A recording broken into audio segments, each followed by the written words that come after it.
Hello friends and welcome to Med Project medical lectures आणि मी तुमचा मित्र प्रशांत शिंदे आपल्या एका नवीन व्हिडिओमध्ये तुमचं सर्वांचं स्वागत करतो. तर मित्रांनो, आजचा व्हिडिओचा जो पॉइंट आहे तर तो खूप इम्पोर्टंट पॉइंट असणार आहे. कारण की तुम्हाला सर्वांना माहिती आहे आपले जे बीएससी नर्सिंग सीईटी होती, तर ती बीएससी नर्सिंग सीईटीची एक्झाम आपली ऑलरेडी झाली आहे. त्यानंतर ज्याची तुम्ही वाट बघत होते म्हणजे अँसर की पण झालेली आहे. सर्वांना आपले एक्स्पेक्टेड मार्क्स जे आहेत ते सर्वांनी कॅल्क्युलेट केलेत. किती क्वेश्चन बरोबर आलेत, किती क्वेश्चन चुकीचे आहेत, हे सर्वांना आता माहिती झालंय. आता नेक्स्ट जी इम्पोर्टंट स्टेप आहे, तर ती स्टेप म्हणजे आपला आहे रिझल्ट. तर मित्रांनो, आता थोड्याच दिवसामध्ये 10 ते 15 दिवसामध्ये तुमचा रिझल्ट जो आहे, तर रिझल्ट पण तुम्हाला ऑफिशियल वेबसाईट सीईटी सेलवर मिळेल आणि रिझल्ट आल्यानंतर एक इम्पोर्टंट प्रोसेस स्टार्ट होईल, जी म्हणजे आपली ॲक्चुअल ॲडमिशन प्रोसेस.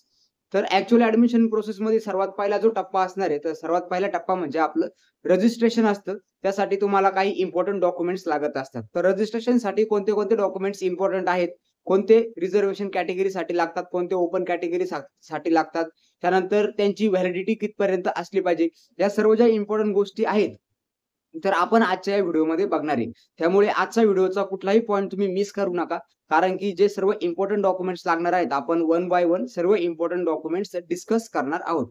तर चला मित्रांनो, जे इम्पोर्टंट डॉक्युमेंट्स आहेत, तर आता एकदा त्यांच्याकडे वळूया आणि कोणते इम्पोर्टंट डॉक्युमेंट्स आपल्याला रजिस्ट्रेशनसाठी लागतील, तर ते बघूया. ओके फ्रेंड्स, तर जे इम्पोर्टंट डॉक्युमेंट आपल्याला रजिस्ट्रेशनसाठी लागणार आहेत, तर आपण ते डॉक्युमेंट्स आता बघतोय. तर सर्वात पहिलं जे इम्पोर्टंट आहे, तर ते म्हणजे आपलं 10वीचं मार्कशीट. ओके. 10वीचं मार्कशीट आय होप सर्वांकडे असेल. कारण की ज्यावेळेस तुम्ही 11th ॲडमिशन घेता, तुम्हाला 10वीचं मार्कशीट लागत असतं. त्यानंतर 12thचं मार्कशीट. आता हे जे 12thचं मार्कशीट जे आहे, तर आता काही मुलं म्हणतील, की "सर, आम्ही आत्ताच एक्झाम दिली. अजून आमचा रिझल्ट पण आलेला नाहीये." तर जे विद्यार्थी रिपीटर्स आहेत, ओके, ज्यांचा 1 इयरचा गॅप आहे, त्यांच्याकडे सर्वांकडे मार्कशीट असेल 12थचं. ओके. तर 12थचं मार्कशीट हे फक्त रिपीटर मुलांसाठी लागणार आहे.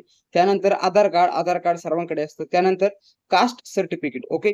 कास्ट सर्टिफिकेट तिथं पुढे लिहिलंय इफ ॲप्लिकेबल. म्हणजे काय असतं, की जे विद्यार्थी कास्टमध्ये आहेत, म्हणजे ओबीसीमध्ये येतात, एस-टी आहेत, एन-टी आहेत, एस-सी आहेत, एस-टी आहेत, तर अशा विद्यार्थ्यांसाठी कास्ट सर्टिफिकेट लागेल. त्यानंतर ई-डब्ल्यू-एस सर्टिफिकेट पण लागलं. आता ई-डब्ल्यू-एस सर्टिफिकेट म्हणजे काय, की economically weaker economically weaker services म्हणजे काय? जे विद्यार्थी दारिद्र्य रेषेखाली आहेत, जर त्यांच्याकडे जर ई-डब्ल्यू-एस सर्टिफिकेट जर असेल, तर ते तिथे यूज करू शकतात. ई-डब्ल्यू-एस सर्टिफिकेट जर असेल, तर तुम्हाला ओपन कॅटेगरी जरी असेल आणि जर तुमच्याकडे ई-डब्ल्यू-एस सर्टिफिकेट जर असेल, तर तुम्हाला स्कॉलरशिपही मिळते.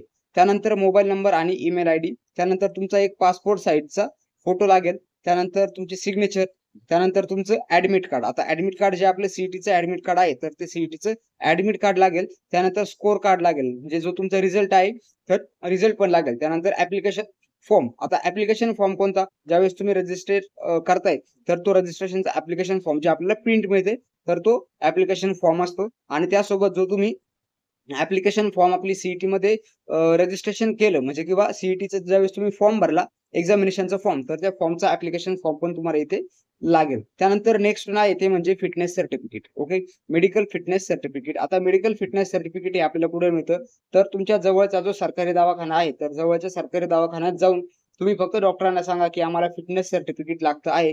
तर तिथे तुम्हाला एम-बी-बी-एस डॉक्टरकडून फिटनेस सर्टिफिकेट हे घ्यायचं असतं. तर हे जे 12 इम्पोर्टंट डॉक्युमेंट्स आहेत, हे कॉमन आहेत आणि हे सर्वांना लागणार आहेत. फक्त याच्यामध्ये जे कास्ट सर्टिफिकेट आहे आणि ई-डब्ल्यू सर्टिफिकेट आहे, जर तुम्ही त्या कॅटेगरीमध्ये येत असाल, तरच तुम्हाला पर्टिक्युलर कास्ट सर्टिफिकेट आणि ई-डब्ल्यू सर्टिफिकेट लागणार आहेत. तर हे जे 12 आहेत, तर याचा तुम्ही स्क्रीनशॉट घेऊन टाका. म्हणजे तुम्हाला कळेल, की कोणते इम्पोर्टंट डॉक्युमेंट्स आहेत. हे डॉक्युमेंट जर नसतील, तर तुमचं रजिस्ट्रेशन प्रोसेस ही होणार नाही. त्यामुळे इम्पोर्टंट डॉक्युमेंट्स आहेत ते. त्यानंतर नेक्स्ट वन आहे रिझर्व्हेशन कॅटेगरी.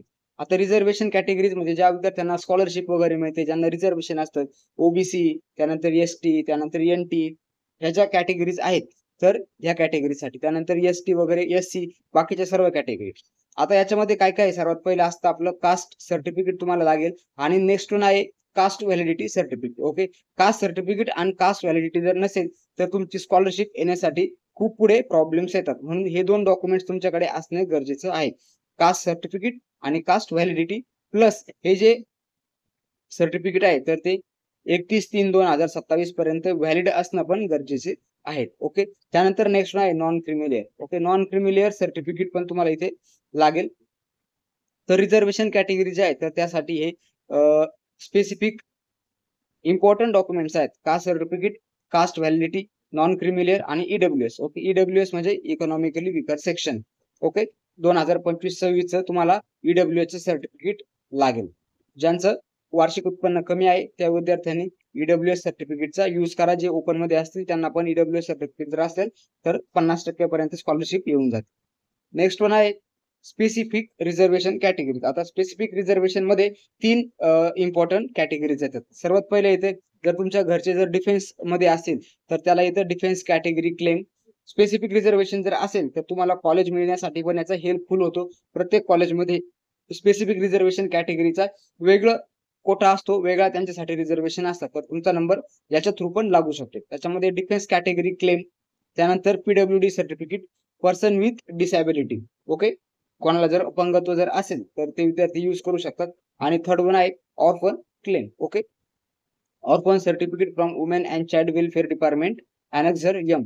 ऑर्फन क्लेम जर कोणी जर अनाथ जर असेल तर ते विद्यार्थी हे ऑर्फन क्लेमचं सर्टिफिकेट जे आहे तर ते वापरू शकतात. आणि मायनॉरिटी कॅन्डिडेट जे आहेत म्हणजे कोणी मुस्लिम असेल, जैन असेल, त्यानंतर गुजराती, सिंधी असेल तर त्यांच्यासाठी हे स्पेसिफिक डॉक्युमेंट्स आहेत. The person belonging to Jain, Muslim and Christian minority must produce their school leaving certificate or stating that candidate belong to Jain. Okay, म्हणजे तुमचं जे शाळा सोडल्याचा दाखला आहे तर शाळा सोडल्याचा दाखला तिथे पाहिजे आणि त्याच्यावर तुम्हाला एक स्टेटिक एक मेन्शन केलेलं पाहिजे. म्हणजे काय की तुम्ही जैन, मुस्लिम किंवा ख्रिश्चन किंवा मायनॉरिटी कास्ट मधून आहात तर हे तुमच्या स्कूल लिव्हिंग सर्टिफिकेट म्हणजे शाळा सोडल्याच्या दाखल्यावर तिथे पाहिजे. Same certificate from a religious placing confirming that they belong to Jain, Muslim and Christian minority. त्यानंतर affidavit stating that they belong to Jain, Muslim and Christian minority. म्हणजे तुमच्याकडे फक्त तुम्ही ख्रिश्चन असेल, जैन असेल, मुस्लिम असेल तर ते फक्त प्रूफ करण्यासाठी काहीतरी एक ठोस सबूत किंवा एक तुम्हाला एव्हिडन्स तिथे सबमिट करायचा असतो. त्यानंतर गुजराती, सिंधी त्यांच्यासाठी पण सेम असणार आहे. The person belonging to Gujarati and Sindhi must produce their school leaving certificate stating that candidate belongs to Gujarati. म्हणजे तुमचे स्कूल लिव्हिंग सर्टिफिकेट जे आहे ते जरी असेल आणि त्याच्यावर जरी लिहिलेले असेल की हा पर्सन गुजराती आहे, हा पर्सन सिंधी आहे, हा पर्सन मुस्लिम आहे, ख्रिश्चन आहे, तरी पण तुमचे हे जे खालचे डॉक्युमेंट्स आहेत तर मायनॉरिटी कॅन्डिडेट आणि गुजराती, सिंधी मायनॉरिटीसाठी होऊन जाते. तर अशा पद्धतीचे हे इम्पॉर्टंट डॉक्युमेंट्स आहेत मित्रांनो जे आपण या व्हिडिओमध्ये डिस्कस केले. तर पहिले हे जे इम्पॉर्टंट 12 डॉक्युमेंट्स आहेत तर हे 12 डॉक्युमेंट्स इम्पॉर्टंट आहेत. हे सर्वांसाठी असणे गरजेचे आहे. त्यानंतर रिझर्वेशन कॅटेगरीज आता 70 to 60% मुलं हे रिझर्वेशन कॅटेगरीज मधले असतात दरवर्षी. ओके, तर त्यांच्यासाठी हे 4 सर्टिफिकेट्स इम्पॉर्टंट आहेत.